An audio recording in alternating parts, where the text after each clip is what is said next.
여러분, 오늘부터 우리는 마태복음의 말씀을 함께 나누게 됩니다. 마태복음이 기록될 이 시대적인 상황과 오늘날 우리 성도들이 처해 있는 상황이 너무나 비슷한 상황에 놓여 있습니다. 여러분, 마태복음이 기록될 당시는요, 초대교회가 심각한 위기에 처해 있었습니다. 바로 주 85년에 얌리아에서 열린 유대 종교 회의로 인해서 기독교인들은 유대인들로부터 추방을 당하게 됩니다. 여러분, 이때부터 본격적으로 교회는 이 유대인들에게 핍박을 당하게 되죠. 여러분, 주 70년에 로마에 의해서 예루살렘 성이 완전히 함락이 됩니다. 자, 그리고는 유대인들은 나라를 잃어버린 채 뿔뿔이 흩어지게 돼요. 그러던 중에 유대인들이 얌리아에서 모여서 나라를 잃어버린 원인에 대해서 종교 지도자들이 회의를 가지게 됩니다. 이때 유대인들은 모든 원인이 기독교 때문이다 라고 그렇게 판단을 하게 돼요. 자, 유대인들은 자신들의 문제를 깨닫지 못하고 모든 원인을 기독교인에게 돌리게 되었던 겁니다. 이때에 이 핍박하는 이 유대인들을 향해서 마태가 마태복음을 기록하게 되었던 거예요. 자, 지금 한국교회가 한국 사회로부터 비난과 핍박을 받는 상황과 비슷한 상황에 놓이게 되었던 겁니다. 자, 이런 상황에서 초대교회는 마태의 복음서를 통해서 자신을 핍박하던 이 유대인들마저도 여전히 하나님의 백성이며 또한 초대교회가 선교의 사명을 감당해야 할 대상임을 다시 일깨우게 됩니다. 자, 결국 마태의 복음이 이 초대교회의 위기에서 살리게 돼요. 사랑하는 성도 여러분, 우리가 함께 나누는 마태복음을 통해서 여전히 세상은 우리를 미워하지만 그러나 그들을 향해서 예수님의 복음을 전해야 합니다. 지금 교회가 이 위기의 상황 속에서 이겨낼 수 있는 유일한 길은 바로 예수님의 복음으로 교회가 다시 거듭나고 그 복음으로 세상의 복음을 전해야 합니다. 그 길밖에는 없습니다. 이 나라 이 민족이 사는 길도 오직 예수님의 복음밖에 없습니다. 오늘도 예수님의 복음으로 저와 여러분뿐만 아니라 이 나라 이 민족이 살아나는 역사가 임하기를 예수님의 이름으로 간절히 축원을 드리겠습니다. 여러분, 우리가 신약 성경을 펼쳐서 성경을 읽게 되면 맨 먼저 나오는 것이 마태복음의 예수님의 족보입니다. 이 예수님의 족보를 접하면서 보통은 딱 두 가지 반응을 보여요. 첫 번째는 그냥 예수님의 족보인가 보다라고 그리고 스쳐 지나버리죠. 중요성을 깨닫지 못하기 때문에 그냥 지나쳐 버리게 됩니다. 대부분의 성도들이 첫 번째 반응을 보입니다. 두 번째는 뭔가 좀 특별한 의미가 있는 것 같은데 그 의미를 제대로 이해하지 못하기 때문에 족보가 가지는 중요성의 의미를 이해하지 못하기 때문에 중요한 것 같지만 그 중요성에 대해서 알지 못하게 되죠. 여러분들이 오늘 말씀을 듣게 되면 족보를 통해서 하나님이 우리에게 말씀하는 이 말씀이 새롭게 들려지게 될 겁니다. 자, 오늘 본문에 나오는 예수님의 족보가 얼마나 중요하며 또한 우리의 삶에 얼마나 많은 영향을 미치게 되는지 이 하나님의 놀라운 은혜를 깨닫는 시간이 될 줄 믿습니다. 오늘도 주시는 말씀을 통해서 저와 여러분이 새롭게 거듭나는 은혜가 임하기를 예수님의 이름으로 간절히 축원을 드립니다. 여러분, 오늘 말씀인 이 예수님의 족보에서 두 가지 사실을 지금 강조하고 있어요. 첫 번째는 반복되는 단어를 통해서 강조하고 있습니다. 바로 오늘 본문 말씀의 제목인 낳고라는 단어예요. 끊임없이 누가 누구를 낳고 이렇게 이야기하죠. 첫 번째 강조하는 단어가 낳았다라는 단어입니다. 또 하나 오늘 본문이 강조하는 단어가 있습니다. 17절에 나오는 14대라는 단어예요. 여러분, 17절 말씀 한 번 더 봉독합니다.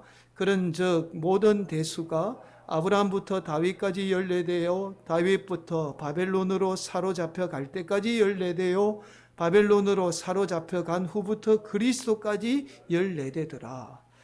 여러분, 예수님의 족보를 아브라함부터 다윗까지 14대로 구분하고 있고요. 또 그리고 다시 다윗부터 바벨론의 포로로 잡혀갈 때까지 14대로 구분을 하고 있습니다. 그리고 마지막으로 바벨론 포로에서 예수님이 태어날 때까지 14대로 지금 구분을 하고 있습니다. 여러분, 그러나 우리가 보는 성경을 실제로 자세히 살펴보면 이 14대로 구분된 족보에 빠진 인물이 꽤 많다는 사실을 발견하게 돼요. 실제 예수님의 족보와 다르다는 사실을 발견하게 됩니다. 이처럼 마태가 이 예수님의 족보를 기록하면서 의도적으로 14대씩 구분하는 이유가 있어요. 오늘 특별히 다윗을 구분하고 또 바벨론의 포로로 기준을 삼고 있습니다. 자, 먼저 여러분 그 이유를 알기 위해서 다니엘서 9장 24절 말씀을 좀 살펴보겠습니다.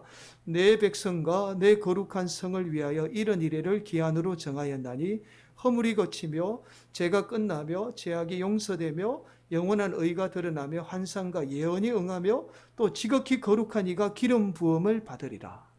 여러분, 다니엘서 예언에 의하면 이스라엘 백성들이 이 바벨론 포로에 잡혀간 지 70일의 후에 메시아가 임해서 이스라엘 백성을 회복시키리라는 말씀이에요. 근데 여기에서 70일에는 70 곱하기 7을 의미합니다. 그러니까 490년이에요. 여러분, 490년 후에 메시아가 이 땅에 임하셔서 이 땅을 회복시키리라는 예언의 말씀입니다. 여러분, 오늘 본문에 14대 이렇게 이야기하잖아요. 보통 우리가 한 세대를 35년으로 잡습니다. 그러면 35 곱하기 14 하면 490이 나와요. 다니엘 선지자가 예언한 490년과 오늘 본문에서 말씀하는 14대가 딱 맞아떨어집니다. 즉 여기에서 마태가 예수님의 족보를 기록하면서 14대씩 구분하는 목적을 알 수 있습니다. 바로 예수님의 정체성이죠. 족보를 통해서 예수님의 어떤 분인가를 말씀하고 있어요. 바로 다니엘 선지서에 예언된 메시아, 하나님의 아들, 기름 부은 자가 바로 예수님이다라는 사실을 지금 말씀하고 있는 거예요. 자, 여러분, 누가복음은 이 예수님이 하나님의 아들이라는 사실뿐만 아니라 우리에게 더 놀라운 사실 하나를 제공해 주고 있습니다. 여러분, 누가복음에 보면 예수님의 족보가 똑같이 나와요. 그런데 누가복음은 예수님의 족보를 이렇게 기록하고 있습니다. 누가복음 3장 38절 말씀인데요. 그 위는 에노스요, 그 위는 셋이요, 그 위는 아담이요, 그 위는 하나님이시니라. 그 위가 하나님이라고 말씀하죠. 자, 이 말씀은 이 예수님이 하나님으로부터 나왔다라는 말씀이에요. 이뿐만이 아니에요. 누가복음이 강조하는 것이 예수님을 믿는 저와 여러분 또한 바로 하나님으로부터 나왔다라는 사실을 강조하고 있습니다. 결국 누가복음의 예수님의 족보는 예수님이 하나님의 아들이라는 사실, 즉 예수님의 정체성에 대해서 증거할 뿐만 아니라 우리 또한 하나님의 자녀라는 이 정체성에 대해서 말씀하고 있어요. 그렇다면 저와 여러분이 하나님의 자녀라는 정체성이 왜 중요한가라는 거죠. 자, 하나의 예를 살펴보면 우리가 하나님의 자녀라는 정체성이 왜 중요한가라는 사실을 알 수 있습니다. 여러분, 해외에 입양된 분들이 간혹 부모님을 찾는다는 안타까운 소식을 우리가 접하게 돼요. 그럴 때마다 이런 생각을 할 때가 있습니다. 해외에서 잘 살고 있는데 왜 굳이 부모님을 찾을까? 그런 생각을 할 때가 간혹 있어요. 심지어는 이 본인을 버린 부모인데도 평생을 그리워하며 부모님을 찾는 모습을 우리가 간혹 발견하게 됩니다. 바로 이 원인이 본인이 어떤 존재인가라는 이 정체성 때문이에요. 사실 부모가 어떤 존재이며 본인이 누구를 통해서 태어났다라는 이 족보가 별로 중요해 보이지 않습니다. 그러나 본인의 정체성을 밝히는데 가장 중요한 역할을 하게 됩니다. 여러분, 우리가 어떤 존재인가를 아는데 가장 중요한 것이 기억이에요. 내 기억이 있기 때문에 내가 누군지 아는 겁니다. 사실 우리가 과거를 기억하지 못하면 나라는 존재가 어떤 존재인지 알지 못해요. 여러분, 만약에 제가 사고를 당했어요. 그러면 어제 일부터 제가 과거의 일을 기억하지 못해요. 그럼 내가 누구인지 알 수 있을까요? 전혀 알지 못합니다. 기억 때문에 우리가 누구인가라는 이 존재의 가치에 대해서 아는 겁니다. 이 기억의 가장 중요한 부분을 차지하는 것이 바로 부모예요. 그래서 본인이 어떤 존재인가를 알지 못하면 성인이 되어도 심각한 혼란을 겪게 돼요. 그래서 나이가 들어도 정말 아무 부족함 없이 잘 살아도 그 부모에 대한 것들을 끊임없이 찾으려고 애를 쓰는 거죠. 그만큼 자신이 어떤 존재인가라는 이 정체성이 중요하다라는 사실을 알 수 있습니다. 여러분, 철학에서는요, 이 자신의 정체성이 삶의 의미와 방향성을 결정하게 된다라고 말해요. 니체의 경우는 이렇게 말합니다. 왜 살아야 하는지를 아는 사람은 어떠한 어려운 상황이 와도 이겨내게 된다. 이 말은 우리가 어떤 존재인가라는 이 정체성을 통해서 삶의 의미를 깨닫게 돼요. 이 삶의 의미를 깨닫게 되면 아무리 힘든 상황이 우리에게 닥쳐와도 우리는 이겨내게 된다라는 말입니다. 이러한 차원에서 예수님의 족보는 예수님의 정체성뿐만 아니라 우리가 어떤 존재인가에 관한 이 정체성을 우리에게 말씀하고 있습니다. 자, 여러분, 그렇다면 다시 예수님의 족보로 좀 돌아가서 예수님의 족보에 대해서 조금 더 자세히 살펴보도록 하겠습니다. 예수님의 족보를 자세히 살펴보면 특이한 점을 발견하게 됩니다. 바로 예수님의 족보에 여성의 이름이 나옵니다. 여러분, 우리나라도 과거에는 족보에 여성의 이름 기록하지 않았습니다. 과거의 유대인들도 족보에 여성의 이름 기록하지 않았습니다. 그런데 오늘 본문에 의하면 이 마태는 의도적으로 여성의 이름을 기록하고 있어요. 첫 번째 여성이 다말입니다. 여러분, 3절 말씀, 유다는 다말에게서 베레스와 세라를 낳고 베레스는 헤스론을 낳고 헤스론은 남을 낳고. 여러분, 이 다말이 어떤 여성이냐 하면요, 바로 유다의 자부입니다. 며느리라는 말이죠. 지금 유다가 며느리를 통해서 애를 낳은 거예요. 베레스와 세라를 낳았다라는 말입니다. 여러분, 사건의 배경은 이렇습니다. 창세기에 의하면 유다가 가나안 땅에 가서 가나안 여인과 결혼을 해서 아들 셋을 낳게 돼요. 첫째 아들이 엘입니다. 이 엘이 가나안 여인과 결혼하게 돼요. 이 여인이 바로 다말이에요. 자, 그런데 첫째 아들인 엘이 하나님 앞에 죄를 지어서 죽게 됩니다. 자, 그러자 유다는 이 며느리인 다말에게 둘째 아들 오난과 결혼해서 믿음의 대를 이으려고 합니다. 그런데 둘째 아들이 아버지의 말에 불순종해요. 이 일 때문에 둘째 아들 오난마저도 죽게 됩니다. 자, 그러자 유다가 마지막 하나 남은 아들이 혹시 다말 때문에 죽게 될까 봐 두려워하게 되죠.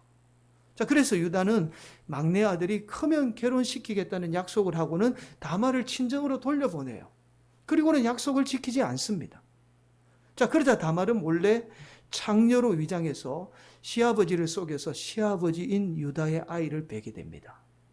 이때 낳은 쌍둥이 아들이 바로 오늘 본문 3절에 나오는 베레스와 세라입니다.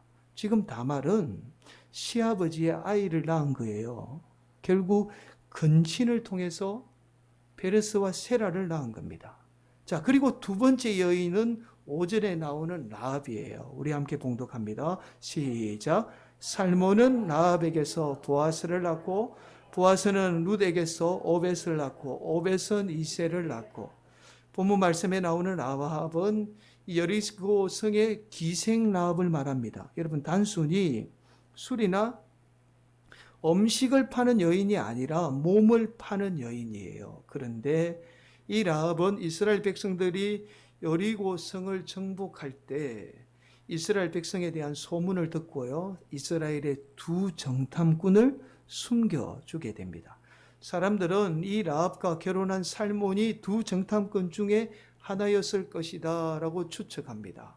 라합을 통해서 보아스를 낳게 되어 보아스는 우리가 지난 시간에 살펴보았던 이방 여인인 이 룻을 통해서 정손자인 다윗을 낳게 됩니다. 결국 몸을 파는 여성을 통해서 이스라엘 백성들이 가장 존경하고 가장 위대하게 생각했던 다윗 왕이 나오게 되었던 거예요. 자, 그리고 6절에 의하면 마지막 여성이 나와요. 우리아의 아내가 나옵니다. 우리아의 아내가 누구죠? 밧세바예요. 6절은 이렇게 말씀합니다. 이새는 다윗을 낳으니라. 다윗은 우리아의 아내에게서 솔로몬을 낳고. 여러분, 우리는 다윗이 우리아의 아내 밧세바를 이 범한 사건 너무나 잘 알고 있어요. 다윗은 왕이라는 이 지위를 이용해서 다른 사람의 아내를 빼앗습니다. 불륜을 저질러요. 이것도 부족해서 이 일로 인해서 사람마저 죽이게 되죠. 여러분, 이처럼 마태는 예수님의 족보를 기록하면서 의도적으로 이 여인들을 통해서 부끄러운 민낯을 그대로 지금 보여주고 있어요. 우리는 보통 족보를 기록할 때 자랑할 만한 것이나 아니면 뭐죠? 내세울 만한 것을 기록하는 것이 당연합니다. 마태가 이들의 부끄러운 과거에 대해서 모를 리가 없었어요. 다 유대인이면 누구나 다 알고 있었습니다. 그러나 마태는 의도적으로 이 부끄러운 과거를 그대로 지금 우리에게 보여주고 있어요. 또한 이스라엘 백성들이 하나님께 불순종해서 바벨론의 포로로 잡혀간 이 부끄러운 과거의 역사에 대해서도 지금 그대로 기록하고 있습니다. 결국 마태는 이 예수님의 족보를 통해서 단순히 예수님이 하나님의 아들이라는 이 사실을 밝힐 뿐만 아니라 인간의 부끄러운 역사를 통해서 예수님이 태어났지만 그러나 예수님은 하나님으로부터 나온 하나님의 아들이라는 사실을 지금 그대로 보여주고 있어요. 여러분, 이것은 우리에게 아주 중요한 메시지가 있습니다. 저와 여러분 또한 제가 좀 이렇게 표현해서 죄송해요. 혹 부끄러운 부모, 부족한 부모님으로 인해서 태어났을지언정 저와 여러분 또한 하나님으로부터 태어난 존재라는 사실을 지금 말씀하고 있어요. 여러분, 우리가 부모님을 선택해서 태어날 수 있으면 얼마나 좋겠습니까? 그러나 우리는 부모님을 선택해서 태어날 수 있는 존재가 아니에요. 그러나 저와 여러분이 예수님을 믿고 있다는 사실은 곧 하나님이 저와 여러분을 이 땅 가운데 태어나게 하신 분이라는 사실을 말씀하고 있습니다. 우리 부모님이 저와 여러분을 태어나게 한 것처럼 보이지만 그러나 실제로 우리를 이 땅 가운데 태어나게 하신 분은 바로 하나님이라는 것을 오늘 본문을 통해서 우리에게 말씀하고 있어요. 그래서 다윗은 시편 2편 7절에 이렇게 고백합니다. 내가 여호와의 명령을 전하노라. 여호와께서 내게 이르시되 너는 내 아들이라. 오늘 내가 너를 낳았도다. 누가 낳았다고요? 하나님이 오늘 우리를 낳았도다. 우리가 부족한 부모님을 통해서 태어났지만 궁극적으로 우리를 낳으신 분은 바로 하나님이라는 사실을 말씀하고 있습니다. 또한 앞서서 말씀을 드렸듯이 우리 인생이 지금은 바벨론에 잡혀간 포로와 같은 실패한 인생처럼 보여도 여전히 하나님은 저와 여러분의 인생을 책임져 주시며 여전히 하나님은 저와 여러분을 통해서 하나님의 역사를 이루어가고 있습니다. 사랑하는 성도 여러분, 우리의 부모님이 우리의 삶에 많은 영향을 미치게 돼요. 그러나 우리가 하나님의 자녀라는 이 정체성을 붙들게 되면 우리의 삶에 많은 영향을 미치는 부모님의 영향으로부터 우리는 뛰어넘는 인생이 됩니다. 부모님의 영향이 우리 인생의 많은 부분을 좌우하지만 그러나 부모님의 영향을 극복하는 인생이 되는 거예요. 여러분, 부모님이 우리의 삶을 행복하게도 하지만 때로는 그렇지 않은 경우들을 보게 됩니다.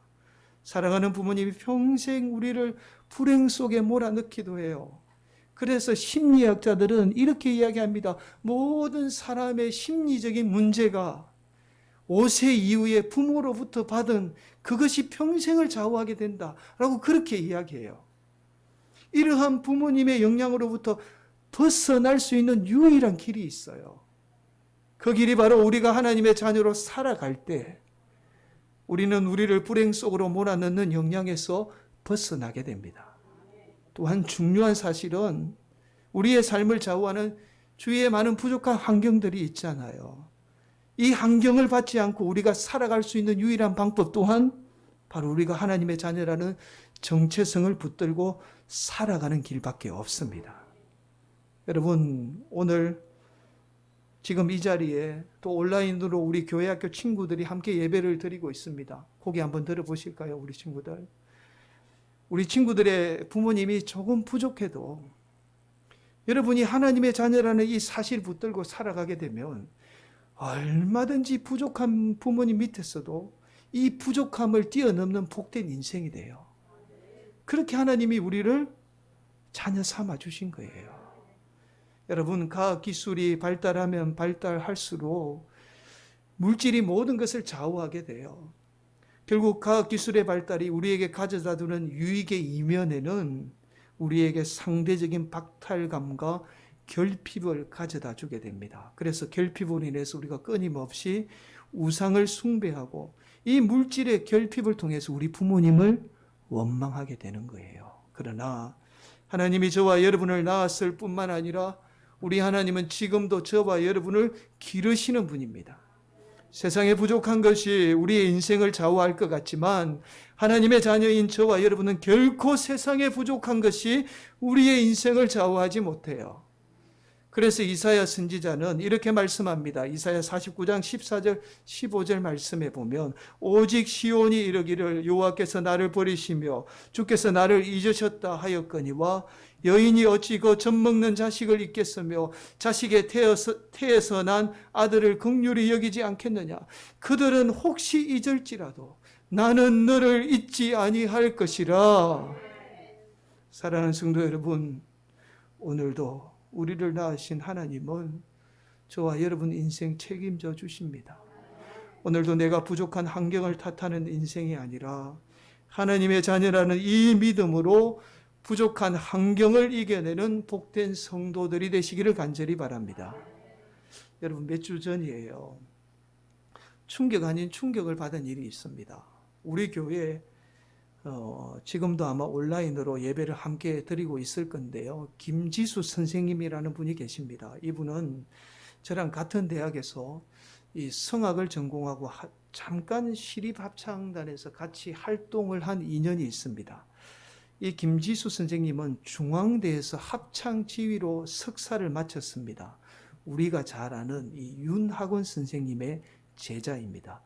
그런 중에 갑자기 진로를 변경해서 음성치료로 학위를 받은 후에 고신대학병원에서 음성치료사로 근무를 하신 분이에요. 지금은 이제 본인이 직접 음성치료센터를 운영하고 있습니다.